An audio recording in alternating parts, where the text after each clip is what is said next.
All right.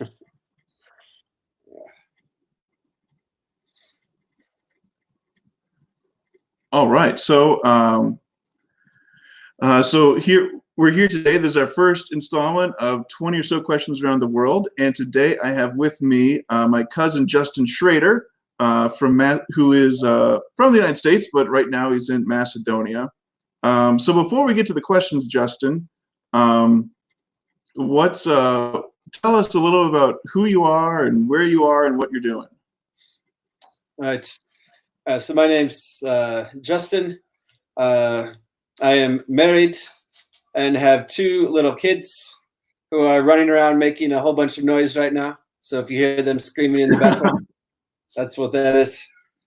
So I grew up in Indiana, and then spent some time out on the East Coast teaching math before moving to Macedonia about 5 years ago, where I work at a private center teaching English and a little bit of computer courses.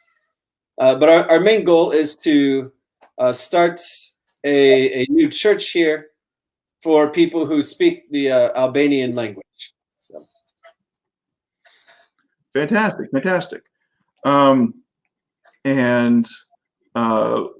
Let's see. Some of the students know where Macedonia is, and in the description below, there's a link to the CIA World Factbook page about Macedonia and another website for kids with more facts about Macedonia. But where? Here, I'll pull it up on a map for us. All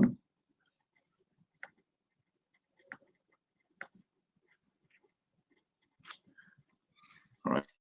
So Macedonia, so Macedonia is in Europe, and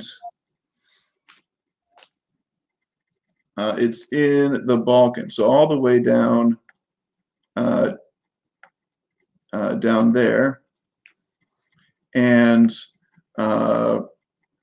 what makes Macedonia kind of unique as a country? I think there's a couple things that are really special about Macedonia. One is the nature. It is a sort of underdeveloped country, which is hard in some ways, but there are a ton of beautiful mountains and lakes, ski areas in the winter. So outdoor activities are really a big thing here. And it's a very traditional place, too. A lot of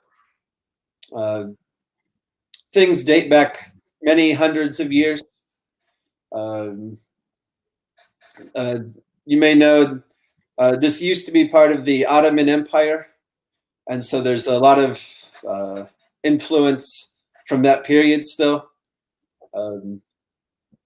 So it's interesting as an American when we live in a country where it's 250 years old. Over here, 200 years isn't that long, and so there are traditions and places going back 500,000, 2,000 years. And when as kind of a history guy myself, when I think of Macedonia, my mind goes right to Alexander the Great and Philip II, and that part of Greek history. Do Macedonians today relate to that and kind of cling to that, or do they not do that as much? They do, and maybe some of you have heard about pretty recently, maybe in the last year or so, year and a half, there was actually a big agreement between Macedonia and Greece, because for years there had been issues, because Macedonians here do claim Alexander the Great and Philip. So the main stadium in the capital city was the Philip II Stadium. There's statues of Alexander the Great. So it was kind of contested between Macedonia and Greece. And they just finally reached an agreement where Macedonia has started to rescind some of those claims. Why are they rescinding those claims? It's very political. The Macedonia wants to be in the European Union, but Greece says no because they don't like that they claim those things. And so they finally made an agreement. And actually, you'll see in the CIA fact book probably it's North Macedonia now. Yeah, I noticed that. Very recent change, but that was meant to make Greece happy, so that we could join the EU. Interesting. Now, the 7th and 8th graders especially have spent some time learning about the EU. And, we've talked about how some countries like, Great Britain are wanting to leave the EU, but most people, the people of Macedonia see, hey, join the EU would be a great thing for us. Most people, yes. Because one of the biggest issues here, at least that people perceive, is with the economy. And so everyone's hoping that if we join the EU, there'll be better job opportunities, more investments, just better economy. Gotcha. Awesome. Well, let's run to some of the questions. Run's probably not the right verb, but let's look at the questions from the students. So what's the main language? This is from Kara. What's the main language that's spoken in Macedonia? Well, there is a language called Macedonian. One of the problems we have had is that there really isn't a main language, because there are 3 pretty big groups of people that all speak their own language. So one is Macedonian. It's written with what's called Cyrillic letters, so kind of like Russian. Looks a little bit like Greek too. Okay, yeah. There's a language called Albanian, which is actually the one that we have learned most, and some of our coworkers are Albanian. And then there's also many people who speak Turkish. And so in an average day on the streets, I hear at least 4 languages, with those 3 in English. Sometimes a few others mixed in. So then, even though you guys have those dealings with Greece, and Macedonia does border Greece, yes, right? Or okay, Greek isn't a language that you hear normally. No, I guess I never even thought about that as being odd, but I don't think I've ever met anyone who actually speaks Greek in this country. So interesting. Here's our first live question. This is from London. There's some more. Let's see. Landon's asking, what is the European Union? And I'll answer that. So the European Union, Landon, is the trade agreement with a lot of countries in Europe, mainly that they don't put tariffs on each other, and that way it will help the They hope that it will help the economies of their individual countries. Some countries like the economic advantages of it. Some countries don't like that. They have to listen to this group that's outside of their country and not always of their choosing. Let's see. This is the next one right here is from Amanda. And we were talking about this when we were setting this up. So how is the COVID-19? How has that affected? How has that affected Macedonia and your daily life there? That's a good question. One of the things I think has been interesting about this pandemic is how people from all over the world are suddenly having in a lot of ways the same experiences. So Macedonia has not had too bad of an outbreak here. Definitely present, especially in a couple of the bigger cities. But I think one reason why it's not too bad is that the government took very strict precautions in reaction to this. So schools, including our school, has been closed since early March. Travel to all neighboring countries is closed down. Airports are closed. Most restaurants and cafes are closed. They have actually police curfew. Wow. So it just got a little bit better, but for a while we could only be outside for a few hours, kind of in the afternoon. And we had several weekends where for the whole weekend you weren't allowed outside at all. So it's been a pretty big change in our lives, and especially we have 2 young kids at home, so keeping them Yeah. in the house all day, 3 days in a row is kind of tough. Yeah, I bet. And one of the things that we talked about before we started doing this is one of the big things in Macedonia is going to get coffee with someone. And even you say even a bigger thing than it is in the United States. Is that fair to say? Yeah, I think so.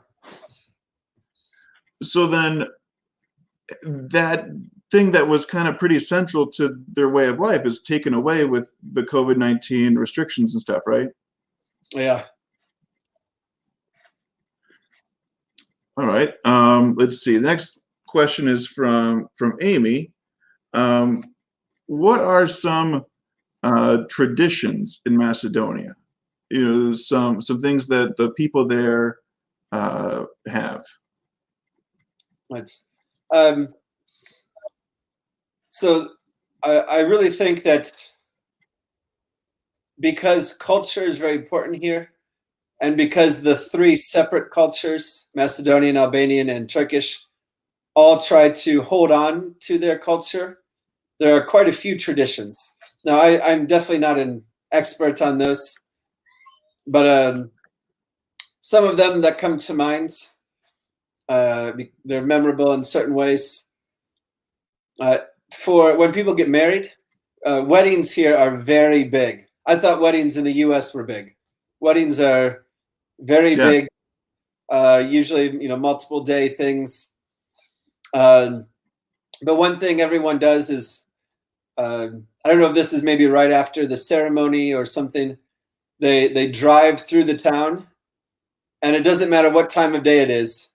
Everyone honks their horns as loudly as possible for the whole drive. They're flying their country flag out of their cars while they go. It was a shock the first 5 or 6 times that happened.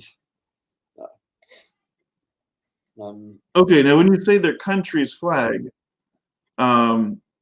does that mean that the people who identify more with like a Turkish culture or Albanian culture, they're flying like the flag for Turkey or Albania?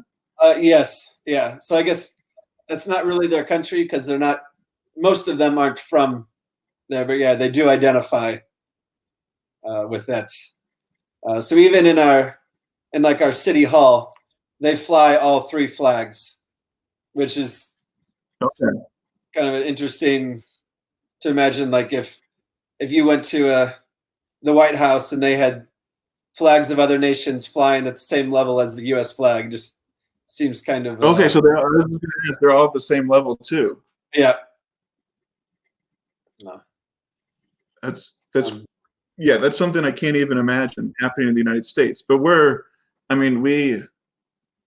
we like our flag a lot. Maybe, I don't know, maybe more than, I don't know how much other countries love their flag, but it seems like that's something we get really attached to. Yeah, probably not quite as important here, but yeah. So another tradition I should talk about. Actually, this goes with Catherine's question. If you want to leave it up there, Okay. Macedonia has a food that they make called Aybar, spelled Ajvar. And I've never had anything like it until coming here. The best way to describe it is maybe kind of like salsa, but instead of tomatoes, they use red peppers. And So it's a lot spicy. it's spicy, and it's one of the greatest things I've ever tasted. I eat it probably every day. Wow, that's a bold claim. One of the greatest things I've ever tasted. And the process of making it is a huge tradition here because it takes several days of like they roast these peppers for hours over an open flame, and then they combine them with I don't know all the ingredients, like eggplant, oil, garlic, and spices, and then they stir it all together and cook that for several more hours, and then they have to can it and preserve it and everything. And in the fall when they make it, it smells wonderful in the city because almost every neighborhood, every house, they make a batch. They make it. So it's not something that you. Is it something you still go buy in the store, or is it more everyone's making on their own? It's both. So we buy it in the store mostly because we don't really know how to make it, but we've had people give us some jars as gifts, and the homemade stuff is definitely better. It's fantastic. Gotcha. And is it Aybar? Aybar. I actually think I've seen it in the U.S. a few times at like maybe a world market, or if you have some kind of international markets, they've started to export it just a little bit. Uh-huh. So if you ever see it, you should definitely try it. Okay. And here's another question. Here's another live question from a student. Kate wants to know, what's your favorite country? Let's see.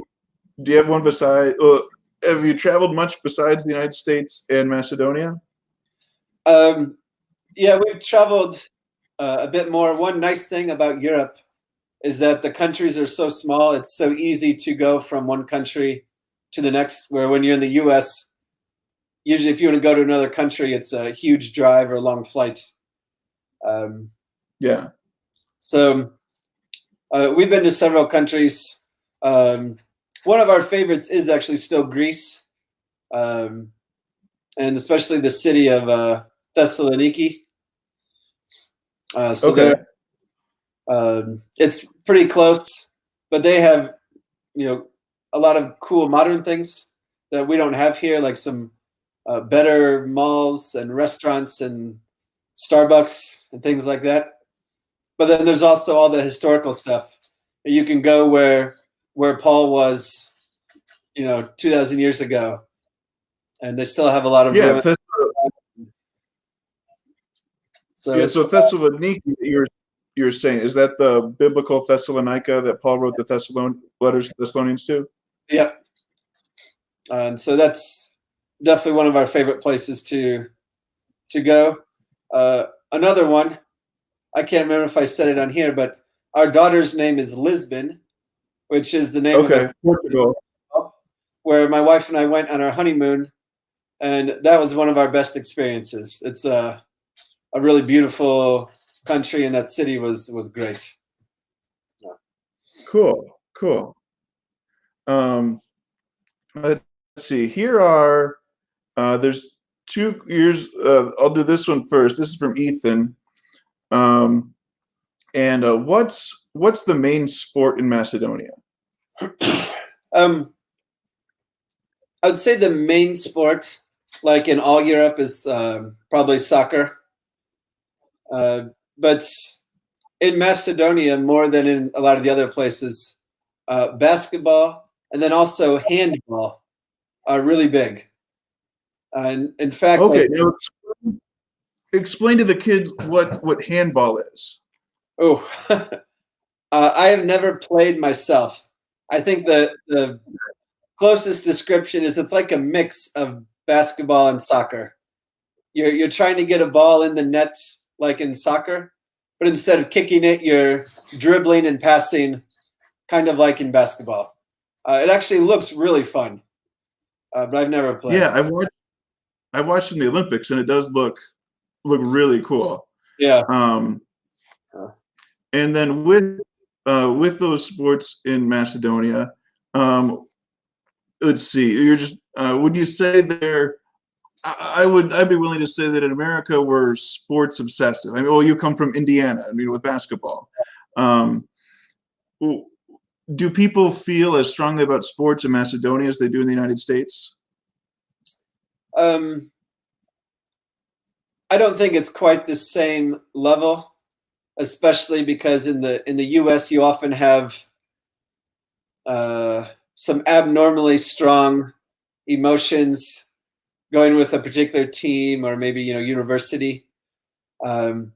Here, sports are still very popular, but mostly people here just like watching, the best European soccer teams in England or Spain, and so there's definitely not the same level of attachment that you see in the U.S. Gotcha. Let's see. What's the temperature there? What's the weather like in Macedonia?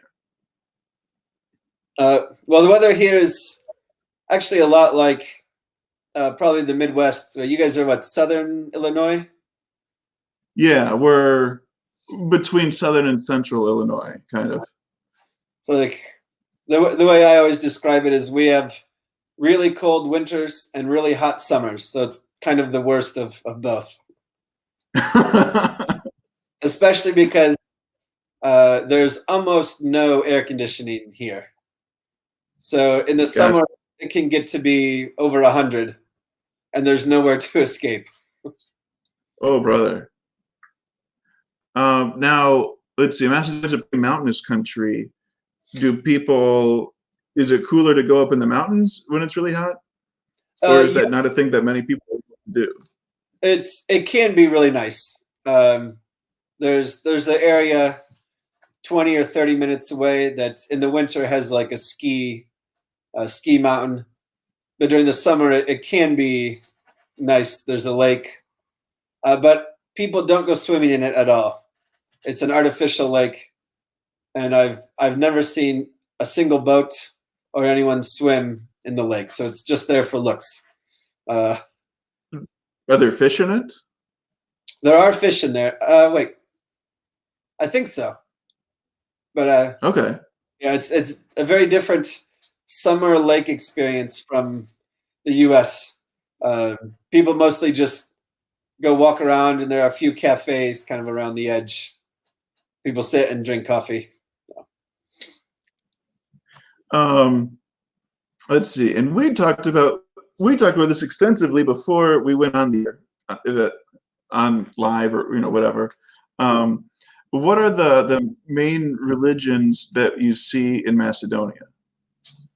Right. So in Macedonia, there are basically two religions. There's what they call Macedonian Orthodox Christianity, which would be very similar to any other Eastern Orthodox.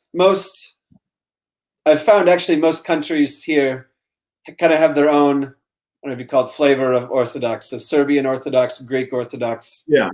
And then there's also a fairly large Muslim population here.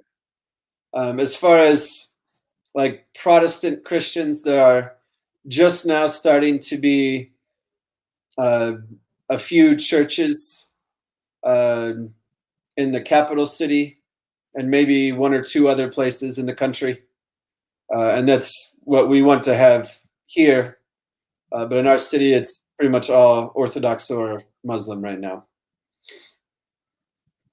Okay, and how do you go about? You said you're teaching English and technology. What age of people are you teaching, and then how do you share the gospel with them? So our center has programs and courses uh, pretty much for people of all ages, starting from maybe 5 or 6 up through. In my classes is mostly adults, working adults, uh, you know, 20, 30, 40-year-olds. So with the kids, I mean, we're mostly just trying to build up a sort of a good reputation in the community and get to know their families a little bit. Um, with the adults, obviously, it's a little bit easier to form, personal relationships and friendships. And so with one of my best friends, he started out as my student, and then one day he invited me to go watch a soccer match in the capital city.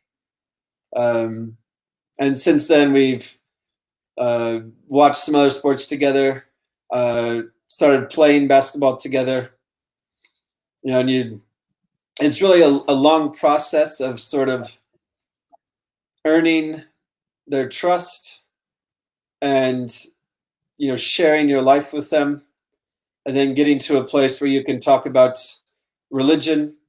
We found that the best conversations happen when they start asking questions, when they can tell that you're different, you live different, or they just know that you're American. And when they start asking questions, being curious, that leads to the best conversations. I think a lot of times, if we try to bring it up just on our own, kind of like in the U.S., people are quick to shift, to another topic. Yeah. But you definitely do get people who are interested. And one thing you said, most of the people in your city would identify with that Albanian cultural group, which is predominantly Muslim. Yeah. I think you said, and one of the things that we were talking about previously is how do they see religion differently as part of their culture than we do in the United States?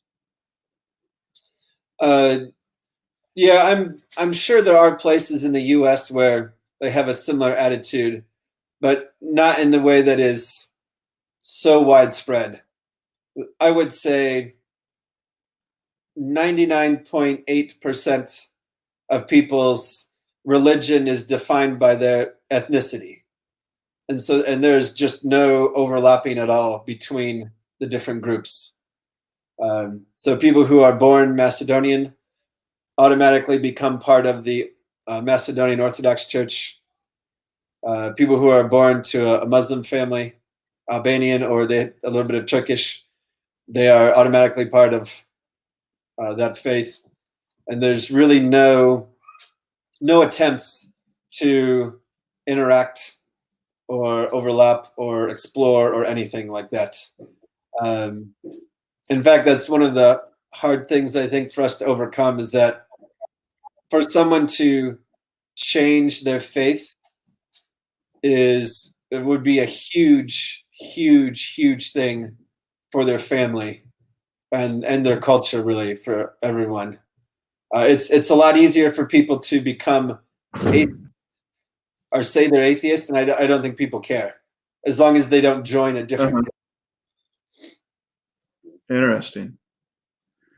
So is there, do you see much of people from like a Macedonian family marrying someone from an Albanian family? Very, very rarely. Yeah.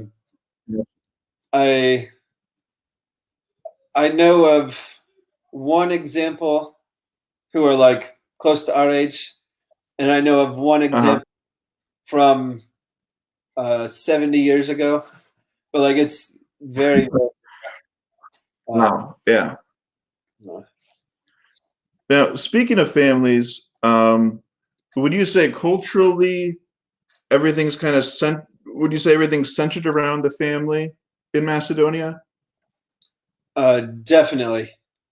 Uh, so they often have three or more generations of a family living in one house.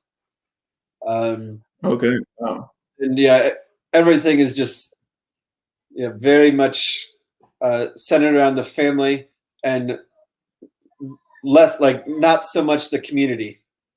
And it's one thing we kind of like here because for a young family, it's actually a very nice place to be. Um, Yeah, there's not the pressure as much where you kind of feel in the United States you need to go out and be part of things as much. You're in Macedonia, you're already part of your group, and you just yeah, kind of stick with them. Was that fair to say? yeah. There Um, are downsides of that because people don't really care a lot about public spaces and community things. So like litter is a big problem, even though I would say people here are almost known for being like very clean in their houses. Like it's kind uh-huh. of crazy how much they clean, but then in public, it's not your family's property or space, and people litter because that's you know it's very kind of inward focused in that way. It's interesting. Um, let's see. What about in your free time? What do you like to do for fun? Um, And with little kids, we understand you might not have much of it. yeah. So I don't know if you can see this bookshelf here. It doesn't have books. It has Okay, board. So my wife and I nice. are really into playing board games.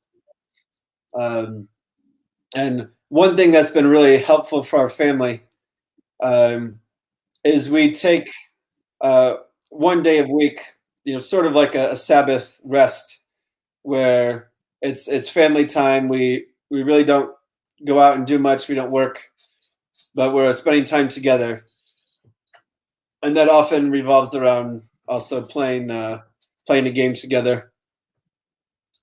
Um, one other thing I like to do is I've built up or joined kind of a basketball group, and at least before COVID, we played basketball twice a week, um, and so that's been really fun and refreshing for me personally, at least. But obviously now we can't do that.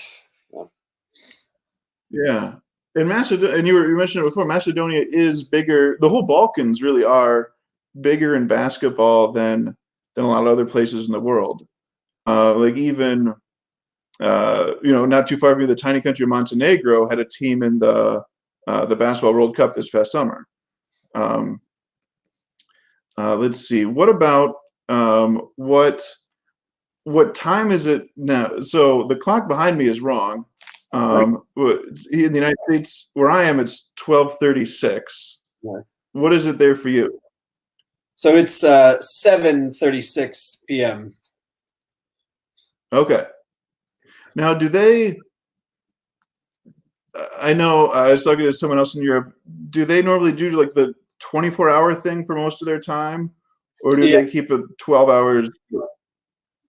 they Okay. they understand both, but most official things are all 24 hours. So it does take a bit of getting used to that. Gotcha. Let's see. All right. This is a question that a few different kids have that I liked. If I was to visit there in Macedonia, where would you recommend me to go to? And that's the wrong two that I didn't forget to fix, and why? So where would be the if someone had a few days to spend in Macedonia, you would say, hey, you got to do these things. I would say the easy number one is there's a city called Ohrid, Ohrid, and it's on a lake called Lake Ohrid. But this is one of the bigger travel destinations, not just for Macedonia, but for a lot of Europe as well. It's a beautiful old city. So there's lots of historic sites, old churches, a castle. But it's also right along a beautiful lake. In this lake, you can go swimming. There's boats. There's great restaurants and cafes right along the water. It's a really beautiful place that I think every visitor we've ever had, we usually end up taking them there. That's the easy number one.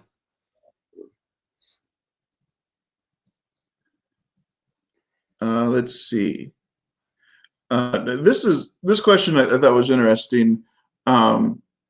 So, as an American living in Macedonia, do you pay taxes, and who do you pay them to, or do you have to pay them to both Macedonia and to the United States? Yeah, that is a good question. So we don't pay taxes here, and we don't pay income taxes in the U.S. because we earn our money working outside of the U.S. But we do sort of have to pay extra, whatever you call the social security, Medicare tax. Okay, yeah. We pay double to the U.S. So Got it. Now, with that traveling idea, what was when you first came to Macedonia, and if someone were visiting, what would be the first thing that you would think, oh, this is really different, from the United States? Everything. There are a lot of things that will be immediately obvious. Obviously, the languages are different. The architecture is very different. It's a very sort of unique architecture. Everything is concrete and bricks and just completely different look from the U.S. But so those are some sort of impersonal ones. There's also a really big difference, I think, in people's attitudes, especially towards strangers and outsiders and travelers and things. There's one story I like to tell where we were leaving a restaurant, walking home with my kids, or maybe it was just my daughter at that time, and she someone had a gated in yard by their house, and she opened the gate and went inside and was starting to play in their yard, and we were trying to get her to leave because she was trespassing on someone's property. And this old lady came out, sort of the grandma of the house, and we were waiting for her to kind of shoo us away. But instead, and this was hard because we didn't have any language in common, but she made in to sit down, and then for the next hour and a half kept bringing fresh grapes and juice, homemade food, homemade Aybar and some other things, and all of this thing. Then she brought her daughter and her granddaughters out, and it had this whole event just because we were trespassing on their property. So that's so cool because I'll be honest, when you've talked a lot about how there's not a lot of mixture between the different groups there in Macedonia, but towards foreigners or strangers, there's like this extra friendliness. Yeah, and especially for Americans, I think all of the groups love Americans or love America, and so everyone has been so kind and open to us in a way that they wouldn't be to their neighbor. That's strange, but for us also has been a pleasant surprise. Yeah, for sure, definitely. Let's see. What's the Ethan here asked who's the leader or the president of Macedonia, but in like bigger terms too, like what's the government and politics like in Macedonia? All right. I am not a very political person, but I can definitely say politics here are extremely important to most people. It has a huge impact on your life, pretty much no matter what, in a way that I never felt when I lived in the U.S. Okay. So their government is technically what you'd call maybe a parliamentary democracy, where Okay. they have a prime minister who's kind of the number one. They also have a president who's probably number two, and then a parliament. But it's a very interesting system, and things can change very quickly. Like they elected a prime minister maybe a year and a half ago, maybe not even that long ago. He's the one who sort of pushed that agreement I talked about with Greece, and then not soon after, he sort of got pushed out, and they had new elections and a new leader who's only been in for a few months now. So there are quite often interesting things that happen because instead of just kind of two parties, they have two main parties, but dozens of other parties.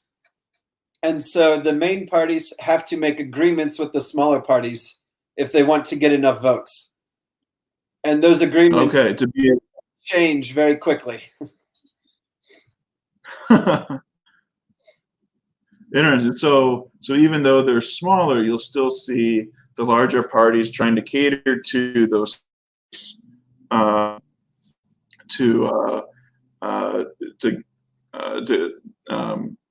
so they can kind of get the things that is important to them on the agenda too.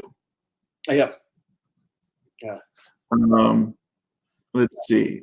Now, let's see. And with that, Landon's asking now, how long does the prime minister stay in office? Now, in the United States, we're used to, every 4 years we have an election. Every other, then 2 years, there's that the off-year elections too. In parliamentary democracies, they don't always have scheduled elections, right? Right. In the same way. Yeah. Okay, yeah. So Landon, so in Macedonia, they might say, oh, we're going to have election in 90 days or whatever, whatever time they need it. Let's see. We already talked about types of food to eat.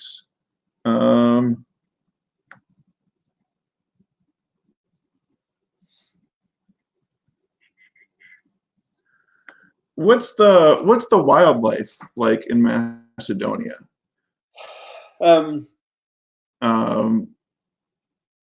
did mention that the parts of the country that are rural. What type of animals, if I traveled to Macedonia, would I? So the two animals I've definitely seen the most of are dogs, but unfortunately they're not like pets. They're mostly stray dogs, and they can be quite scary sometimes. But the other one is sheep. You will see sheep everywhere. I have, on many occasions, had to stop driving and wait for a big flock of sheep to cross the road. Um, they have more traditional, like, who are taking the sheep kind of all around in the mountains. They're not, settled on a farm like you would probably see in the U.S. So it can be very interesting to see sometimes. Okay, and speaking of driving, what side of the road do you drive on there, and what are the cars and so forth like that you see in Macedonia? That's so we do drive on the right, just like in the U.S. But other than that, there's not a lot in common in the driving. It seems sometimes. Uh, so one big thing is actually, I guess, not driving but parking. Um, Okay. because a lot of European cities are old and were designed long before cars existed. There's not a lot of room, and so people park kind of wherever they can find room, which sometimes many times just means on the sidewalk or in the grass. Oftentimes it means someone parks in the middle of the road and just stops their car and gets out, and then half or all of the road is just blocked for a while because someone parked there. So That's crazy. yeah, that tests our patience sometimes. Now, speaking of patience, is uh, being on time is a thing that varies from culture to culture. I have a friend who does stuff in Africa, and like there's no in where he is in West Africa, there wasn't even much of a concept of like how well, church will happen sometime in the morning, and then people eventually get there. Other countries are very strict with time. What's it like in Macedonia? It's definitely a lot closer to the situation in Africa, where like being punctual is not a big thing, um, which can be hard when you're from the U.S. and you're trying to schedule things. But arriving on time is And not big. But I think the hardest thing is that it's not so much the starting times, but it's the ending times.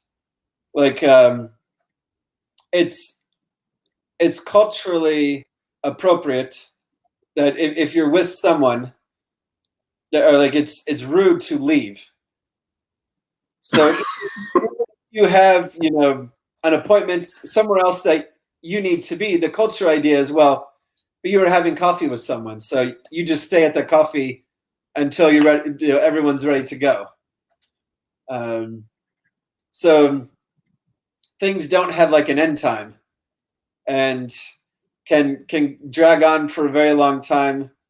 And sometimes when you make an indication that like you need to go because it's your kid's bedtime and you need to go put your kids to bed, that what they hear is, okay, I have a lot of things I need to tell you right now, so sit down for the next hour while I say all those things. It's so we definitely had some issues with sort of our time management in that way. That's yeah, I can imagine. Um, let's see. What about we talked about it just a little bit before, maybe. Um, but like, what TVs and movies? First of all, is that a big thing in Macedonia? And what do people like to watch? I would say it's definitely not as big here as it is in the U.S. Most homes I've been in, they have the TV on, but it's almost always on news. I think partly because Okay. people are so much more interested in politics, and it's such a ever changing aspect of their lives. A lot of people just watch a lot of news. Um, there are people who watch, uh, especially Turkish shows. So there's like Turkish soap operas and Turkish movies. I think Turkey has a bigger television industry, uh, and so a lot of people understand a little bit of Turkish, and so watch shows from there. Interesting. Um, let's see.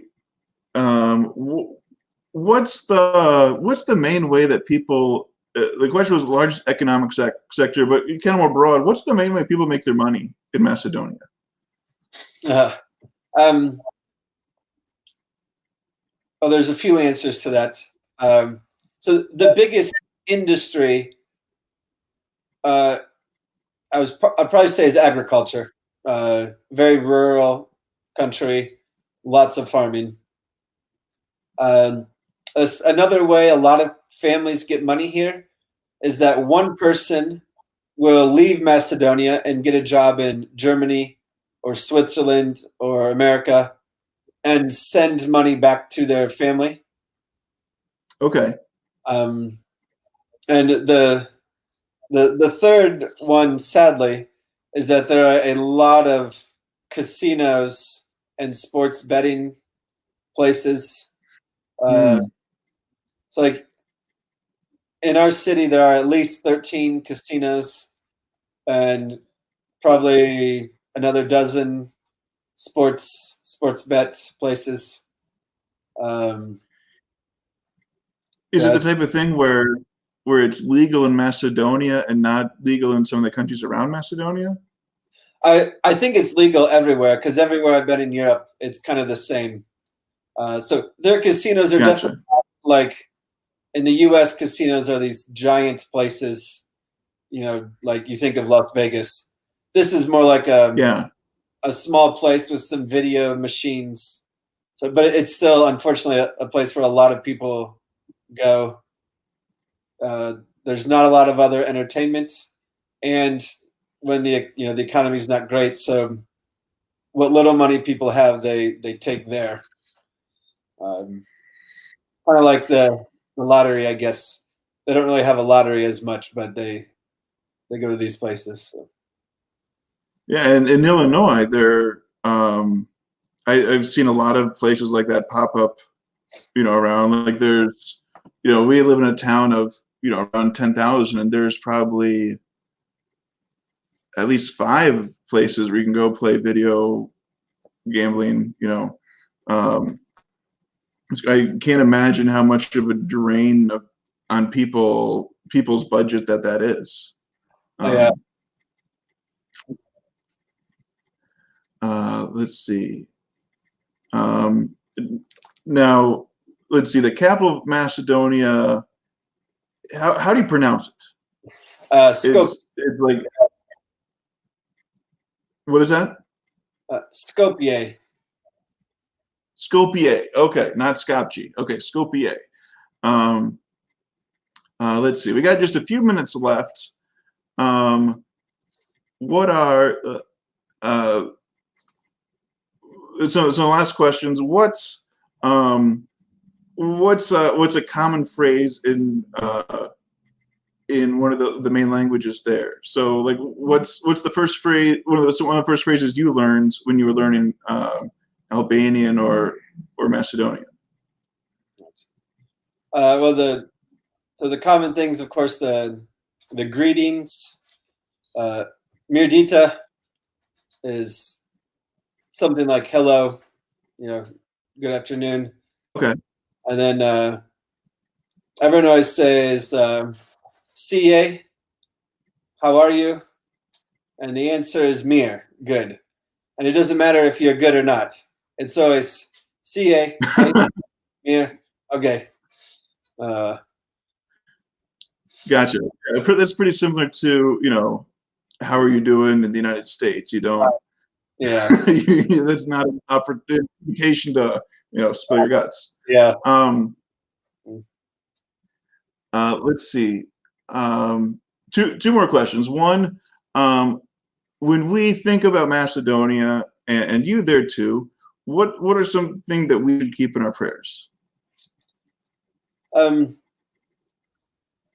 mean, the biggest thing I think is that the difference, the ethnic divides affect so much of the country, and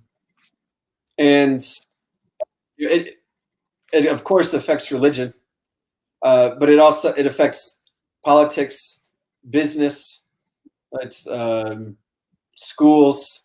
Everything is divided uh, based on ethnicity, and um, I think there are a lot of issues that just come from that, um, and a more peaceful and more interactive relationship between them, I think, would help a lot of things here, um, including Gotcha. our lives and our work. All right, and then last question. This is from Kara. Would you rather live in a different country? You can answer that, but what do you like most about being in Macedonia? What's your favorite part?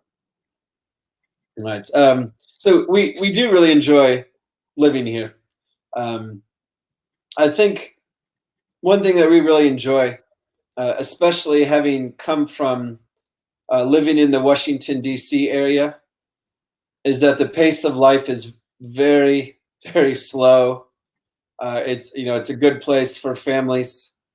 Um, when my wife and I we both worked in the U.S. We would see each other for 2-3 hours a day, and then go to sleep and go repeat the next day at work. And here Yeah. we're a lot more time with our family, with our colleagues. It's a much slower pace of life that we enjoy. Awesome, great. That's great to hear. Uh, Before we go, Justin, anything else that we haven't touched on today that you think, these kids in America need to know about Macedonia? Oh, um, um, I don't know if there's anything specific to Macedonia. Just I know I personally am fascinated by sort of all of the historical influence, you know, in this area. So maybe mention the Ottoman Empire, but then Macedonia was part of Yugoslavia around World War II and after, and there's just so many joining together and breaking up of countries, changing names. We just changed our name a year ago, and Yeah. it's a fascinating history for people to look into. It's also just we're living in a place where the country is 30 years old, and it changes almost every month. It seems like you're living in a time when the history books are being written about your country. Um, but Yes. So it's very old and very new at the same time. yeah, it's a good way to put it. Great. Well, thank you, Justin, so much for doing this. I'm going to end the broadcast here. Thank you to the students who logged on and answered the questions. You, of course, will be able to view this at a later time too on the YouTube channel.